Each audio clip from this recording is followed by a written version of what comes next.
దేవుడు మిమ్మల్ని ఎలా దర్శించాడు? When did you take the decision? ఇలాగే అడుగుతున్నాను. దేవుడు ఉన్నాడని తెలుసు, ఆశ్చర్యకార్యాలు చేస్తున్నాడని తెలుసు. అయినప్పటికీ అదొక కోరిక, మరి నీవు కనుక నాతో మాట్లాడితే నేను నీ సేవ చేస్తాను అని.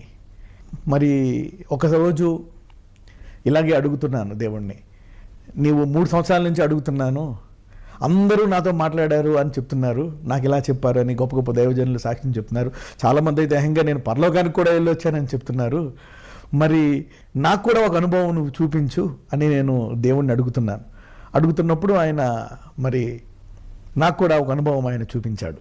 మరి ఒకరోజు రాత్రి 11:25 ఆయన నా భుజాన్ని తట్టి ముందు హాల్లోకి పిలిచి అరగంట సేపు నాతో మాట్లాడి ఒక స్త్రీ యొక్క క్యాన్సర్ వ్యాధిని నాకు చెప్పి, ఆమెకు నువ్వు ప్రార్థన చేస్తే నేను స్వస్థపరుస్తానని చెప్పి అక్కడికి అడ్రస్ చెప్పి తీసుకెళ్ళి ఆమెను అప్పటికప్పుడు అక్కడ స్వస్థపరిచాడు ఆయన చెప్తుండగా నేను 6 పేజీలు రాసుకున్నాను.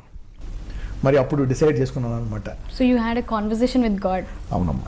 మరి దేవునితో మరి నాకు ఈ అనుభవం ఉన్న తర్వాత ఇంకా అప్పుడు అనుకున్నాను అనమాట, ఇక చాలు ప్రభువా, నా ప్రార్థన ఆలకించావు, ఇక నేను నీ సేవ చేస్తాను. మన విశ్వాసం ఇంకా బలపడి మరి దేవుని కొరకు ఇంకా మనం గొప్ప తీర్మానం తీసుకోవడానికి అవకాశం ఉంటుంది అనమాట. అలాగా ఆ సాక్ష్యము నేను చాలాసార్లు టీవీల్లో, ఇంటర్నెట్లో అన్నట్లో చెప్పాను.